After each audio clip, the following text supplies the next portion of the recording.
Voici l'une des causes de refus de visa via motif 5 concernant le logement ou le contrat de logement ou encore l'attestation d'hébergement. Ici, je vous partage mon expérience, les conseils, les astuces concernant Campus France, Parcoursup et autres.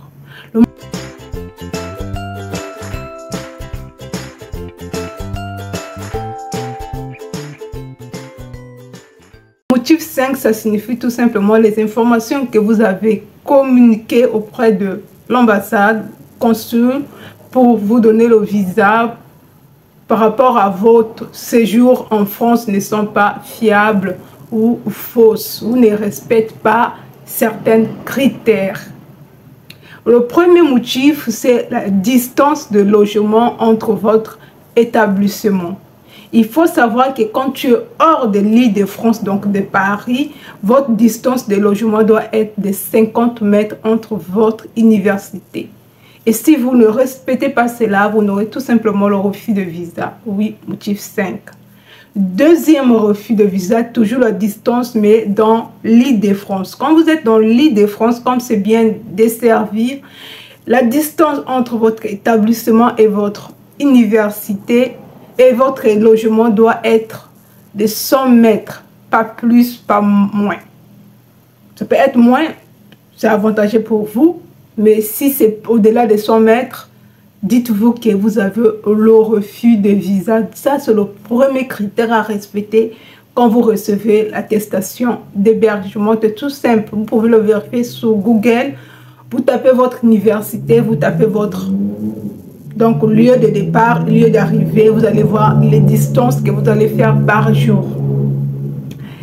Troisième erreur, c'est le logement, l'espace de vie.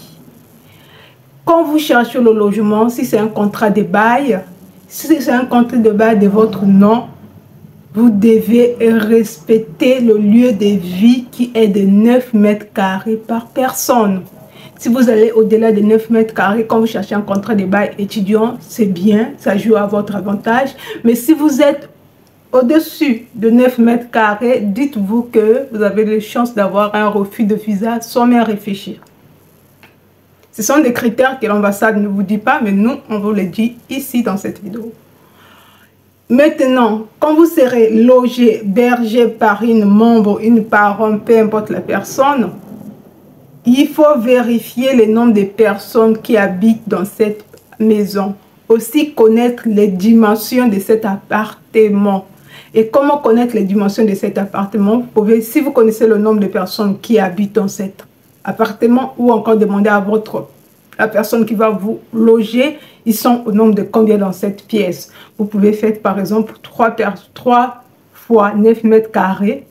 Et une fois, vous allez recevoir les papiers, le contrat de bail, vérifier le nombre de mètres carrés disponibles dans cet appartement ou dans cette maison. C'est très important. Cela va vous éviter le motif 5, le refus de visa gratuitement. Et oui, c'est très important. Le quatrième motif, c'est le titre de séjour de la personne qui vous fait l'attestation d'hébergement. Il faut savoir que la personne qui va vous loger, si c'est pour une durée de 1 an, son titre de séjour doit être valable de 1 an pendant votre durée de séjour. Ça, c'est très important. Et si la personne a renouvelé son titre de séjour, il a un récépissé de 6 mois ou de 1 an, l'attestation de 1 an, accompagné de son titre de séjour, demande à la personne d'écrire pour dire qu'il vous sera logé au minimum selon le délai de son papiers de son titre de séjour, pas au-delà. Si c'est 6 mois, il vous sera hébergé pendant 6 mois, pas plus. Et maintenant, vous, à votre côté, vous allez faire une lettre d'explication en expliquant que vous serez logé auprès de ce monsieur ou cette madame pendant une durée de 6 mois ou de 4 mois ou de 3 mois. Après cette durée, vous allez, une fois sur place, vous allez chercher vous-même votre logement. Oui, parce que la personne, par exemple, vous pouvez donner Vous ne pouvez pas dire que c'est son titre de séjour qui vous met dans cette condition-là. Vous pouvez juste justifier que la personne n'a pas le temps de chercher le logement pour vous. Voilà pourquoi il a accepté de vous loger pendant 6 mois, le nombre de mois.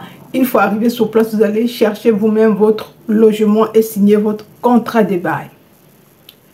À côté des titres de séjour, il faut bien vérifier aussi les disponibilités qui vous envoient le contrat de bail. Ça, c'est nécessaire. Récemment, il y a une personne qui m'a dit, la personne qui va me loger a perdu son contrat de bail. Dans le papier a fourni le titre de séjour, au moins s'il est français, le carte de ses nationalités. S'il a titre de séjour ou le carte de résident de 10 ans, vous pirez annuel, c'est très bien pour vous. Mais la durée de votre logement, de cessation d'hébergement doit être le même que sous son titre de séjour pour éviter des problèmes avec l'ambassade. Maintenant, comment savoir calculer cette date-là par rapport à le titre de séjour? C'est par rapport à votre date d'arrivée. Donc, quand vous remplissez le formulaire qu'on puisse faire la demande de visa, normalement, quelque part, se mentionner votre date de départ, quelle date que vous allez quitter votre pays. Si vous allez quitter, par exemple, le 20 août, donc à partir du 20 août, vous devez déjà compter le nombre de la validité de son titre de séjour. Ça, c'est très important. Avant même de demander les papiers pour le titre de séjour, le papier d'hébergement, vous déjà, dans votre tête, vous devez déjà caler la date de départ. Comme ça, là, quand on va vous envoyer les papiers, quand vous allez voir sur le titre de séjour, ou bien si c'est votre proche, c'est votre parent, demandez-lui la durée de validité de son titre de séjour. Demandez-lui le contrat de bail, c'est très important parce que dans le contrat de bail, il y a les dimensions de l'appartement. C'est dans ce document que l'ambassade justifie si la personne va vous loger ou pas. Donc, s'il n'y a pas le contrat de bail, la personne a perdu son contrat de bail, demandez à ce dernier de demander à son logeur de lui donner un duplicata net notre contrat de bail. Parce que normalement, quand on signe le contrat de bail, il y a des exemplaires pour le bailleur et pour la personne qui va prendre la maison. Donc, si lui, il a perdu son contrat de bail, demandez à la personne de demander auprès de son bailleur de lui donner un contrat de bail ou un document qui teste les dimensions de la maison, des conditions, tout. Ça, c'est très important parce que dans ce document, il y a tellement des informations qui vont permettre la décision du consul. Parce que s'il n'y a pas cette pièce, dites-vous que vous avez le refus de visa automatique parce que les informations que vous avez fournies sont incomplètes. Donc, ce motif 5. Donc, voilà ce que je voulais vous dire dans cette vidéo.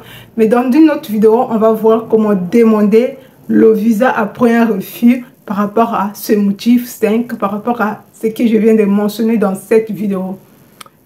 N'hésitez pas de vous abonner, de partager la vidéo, aussi de me laisser un pouce bleu afin de soutenir la chaîne. Je vous dis à très bientôt.